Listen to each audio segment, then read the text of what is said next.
ধর্ম শান্তির কথা বললেও জগতের সমস্ত অশান্তির মূল এই ধর্ম। কারণ এই ধর্মের কারণে পৃথিবীতে সবচেয়ে বেশি রক্তক্ষয়ী সংঘর্ষ হয়েছে এবং অকালে অসংখ্য অসংখ্য প্রাণ ঝরে গেছে। কেন জানেন? এই ধর্ম গ্রন্থের ভুল ব্যাখ্যার কারণে। চলুন আজকে কিছু আলোচনা করি একেবারে সরাসরি কোরআন শরীফ থেকে। পবিত্র কোরআন শরীফের সূরা নাহলের 36 নম্বর আয়াতে বলা হয়েছে যে আমি, আল্লাহ বলতেছে যে আমি প্রত্যেক জাতির মধ্যে রাসূল প্রেরণ করেছি। কার কথা? স্বয়ং সৃষ্টিকর্তার কথা। কি বলেননি?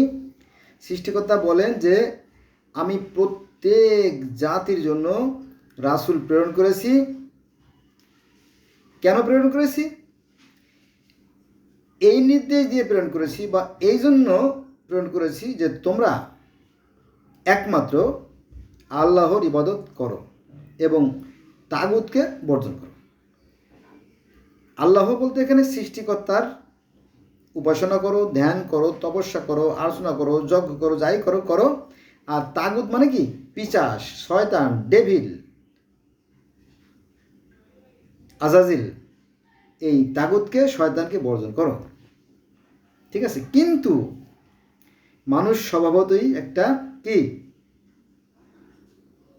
ব্যবসায়ী প্রাণী, তাই না? আমি ওখানে যাব না, আপনারা বুঝবেন।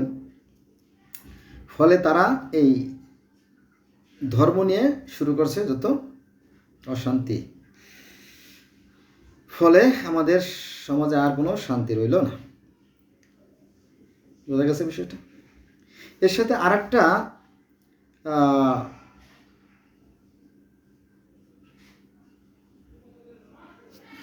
না থাক, আজকে এই মতো রইল, যোগ করবো না।